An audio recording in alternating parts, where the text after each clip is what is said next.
So should you go solo or build a team in game dev?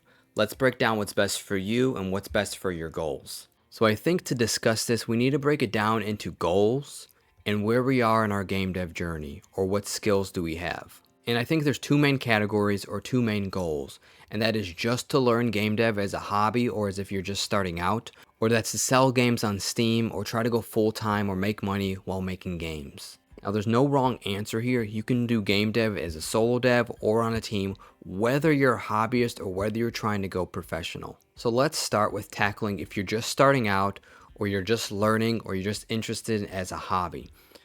Well, to get it out of the way, I think it's solo. I think solo is the best option for this. But let's break down why solo is ideal while you're learning. When you're starting out, a team can be very stressful. It can make you feel very intimidated. It's hard to find other game devs that are as dedicated as you or have the same goals as you since you're so early on in your journey. You might not know as many game developers. You might not have as many friends who are game developers. So it'd be really hard to form a team. Also, I think the rate that we can learn game dev will be extremely faster, will be much higher if we're doing it solo. Now, that's not to say you shouldn't have mentors. There's a difference between having a mentor game developer and having a team. If you know people, if you know other game developers who are further along in their journey, who have made more accomplishments than you are, then yes, use them as mentors, use them as guides, use them as help. Pick their brains, ask them questions. But that's different from team members, that's different from teammates. And like I said before, as beginner developers, it's going to be hard for us to find other developers who have more skills than us, who are willing to work with us or willing to be on a team with us. Another reason why solo development is better for when you're just starting out or when you're learning or when you're trying to do this as a hobby is there's no pressure to reach deadlines from other teammates. There's no pressure to go to extra meetings or plan things out with them. You can learn everything on your own pace, on your own time, on your own schedule. You can take whatever route you want to take. If you want to learn 2D games, 3D games, you get to pick whatever engine you want to run.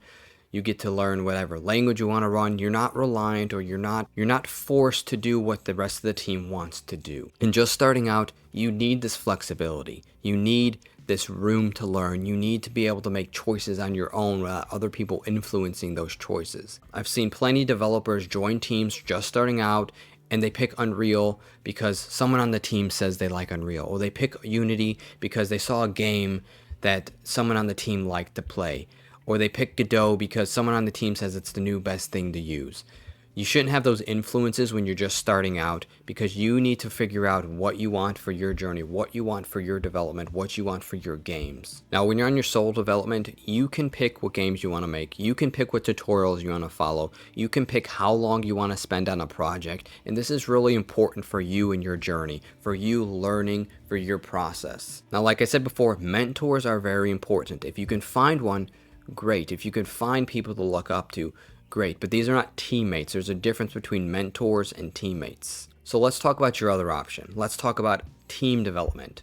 When should you join a team? When should you form a team? When should you look for a team? I've been thinking about this a lot lately, especially I heard a quote from John Romero, one of the creators of Doom, that Doom was his 91st game. It took him that long to make that success. Now, he had plenty of successes before that with the other guys on id Software and then Soft Disk before that, and a lot of small successful games, but nothing to the scale of Doom. And just think about that. It was his 91st game, Doom. And with that information that it was his 91st game, he's also said that he did not make a truly successful game until he was part of a team. And I know there's been a lot of talk out there lately about game dev alone, solo game dev. And yes, it's possible to make and publish successful games on your own. Indie developers do it all the time. But we're going to talk about why it's important, or why it can help you, or why it's beneficial for you to join a team. I think one of the big reasons why John Romero credited he wasn't as successful or didn't reach his true success until he joined the team was because he was able to finally distribute the load, finally spread the workload to other developers. He was able to push off some of the harder or more advanced or more groundbreaking code to John Carmack. He was able to put more artistic tasks to the artist, more marketing and PR tasks to that person, more and he was able to focus on the code he wanted to work, or the level design he wanted to work on, or the game design he wanted to work on. The workload was able to be distributed amongst the team more evenly, which sped up production. So when should you as a solo developer, as an indie developer, when should you pick a team or find the team? I think when you've built enough skill, for one, when you've built enough skill as a solo developer where you can competently build out some sort of game from beginning to end and understand what the process is, and build out some skill, whether you're an artist or a programmer or a writer, have some skill behind you that you can contribute, that you can offer to your team. But now there's some ground rules, there's some rules that we should follow or we should think about if we are going to form a team, if we are going to form a team with friends or find strangers that we're going to form a team with, or other developers. And I think one of the most important thing, probably the most important thing when forming a team, is dedication, is time commitment. You need to find people who have the same dedication, who have the same goals as you. Otherwise, the team's probably not going to work out. It's probably going to break apart. I've done it myself. I know plenty of people who have tried, I'm sure you have tried, to form teams with your friends, with your buddies, with your colleagues, with your coworkers. And someone on the team, yeah, it's kind of cool, but they're not as dedicated. Maybe they don't show up for meetings. Maybe you guys can't agree on time schedules. Maybe you don't have the same goals in mind. You need to find people on your team, or find people to join your team, or recruit people who have the same goals in mind and can put towards the development of the game around the same time schedule or the same time commitment. I think a good time to form a team or to join a team is when you want to start releasing games on Steam or releasing games commercially, whether that's console, Steam, App Store. I think that's a good time to actually look or pursue into forming a team. So the first rule is time commitment. Find teammates who are dedicated to the game as you are, have the same goals as you, lay out those goals, and can agree on time schedules or time commitment. You don't want to be putting 20 hours a week into your game and someone else on your team, or the other programmer or the artist, is only putting in an hour a week. They're not going to be that productive. They're not going to contribute as much as you need them to contribute. You need to understand, you need all to agree what the end goal is. Are you making a 1-month game? Are you making a 3-month game? Are you making a 6-month game? Do you plan on releasing it on Steam? Are you making a 3D game or a 2D game? All these questions matter beforehand, so you can agree that you have the same goal in mind, that you can reach your goal, or you can aim towards that goal. So the second thing you should look for when developing or forming a team is team balance, right? It's finding or diversifying your team's skills so you're not all doing the same thing, or you're not all skilled at the same thing. You also don't want very large teams, but we can talk about that in a minute. So back to the skills. If you're really good at programming, you probably don't want 3 other programmers on your team, at least not starting out. That's a pretty big team for a small starting out studio or indie team. You might want 1 other programmer, and I'll explain why in a minute. You probably want an artist. You want your artist to be able to do the kind of art that you're trying to make for your games, right? If you're making a 3D game, you probably don't want an artist who's good at 2D art, and vice versa. If you want a 2D game, you don't want someone who's good at 3D art. They might could pull it off, but you probably want someone who's more in tune with what your goals are. Do you need a writer? Can you pull it off? Is your game very story oriented? Can you get by without a writer? Can you guys work together and form the story? Do you need a game designer or a game architect? These are roles that you can try to fill in, or find people to fill in to form your team. You want to diversify your skills somewhat. It would be ideal if everyone on the team knew some sort of programming, some sort of being able to read the code or write some code. And this is beneficial because QA, quality testing, the feedback loop. This is beneficial for when you are the developer and maybe you have one other developer. If you have an artist and a writer or a game designer or a game architect on your team also, you can send them copies of the code. You can send them copies of the game, builds of the game, and they can test it for you, and they can give you specific feedback, because general feedback is not that helpful.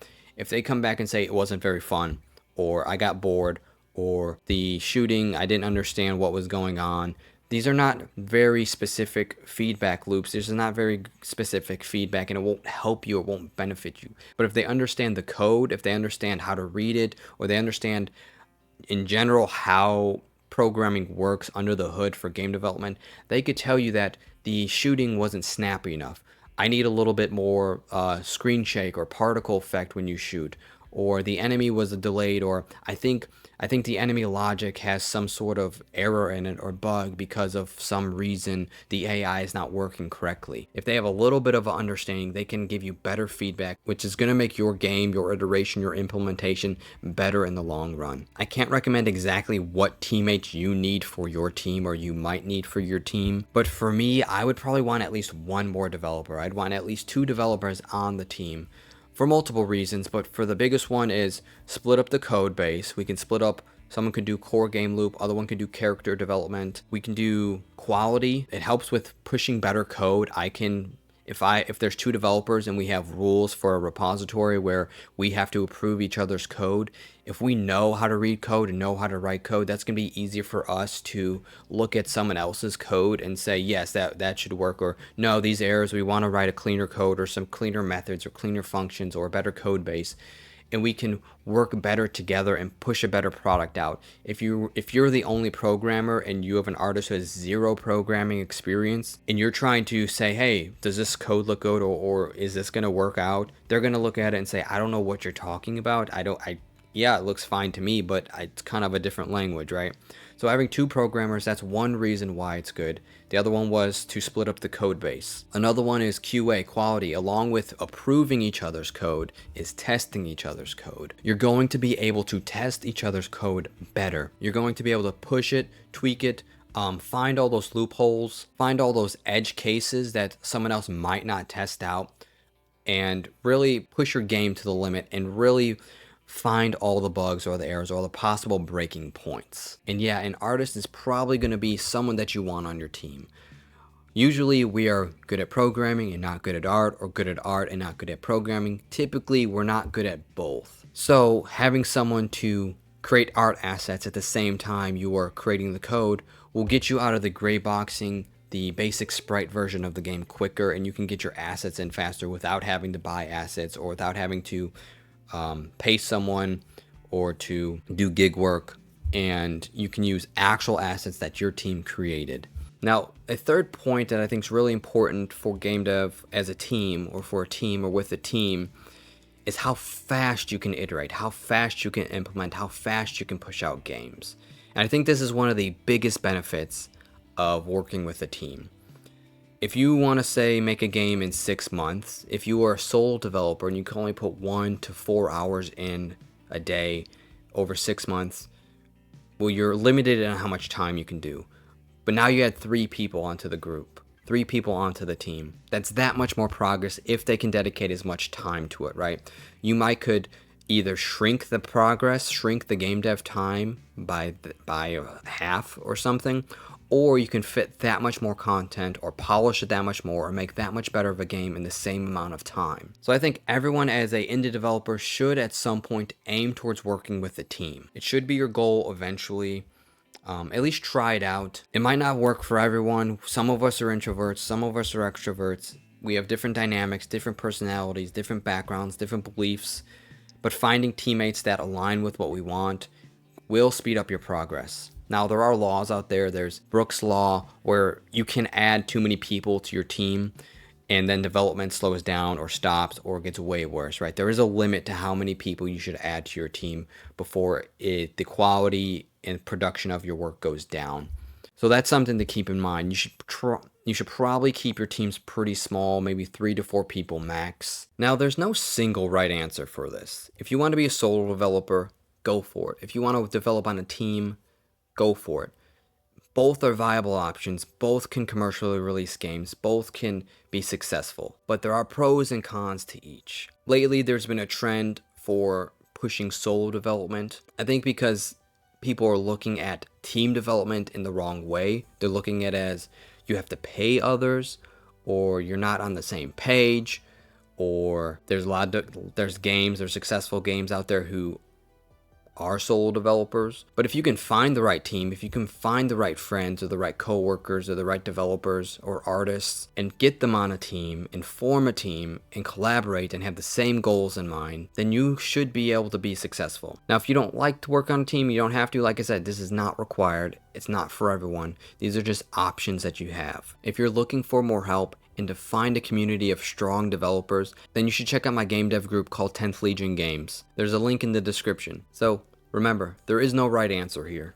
It's what's best for you. There's pros and cons for solo development, and there's pros and cons for team development. I personally think team development is the way to go in the long run, but I also think you should start off as a solo developer. So thanks for watching, and I'll see you next time.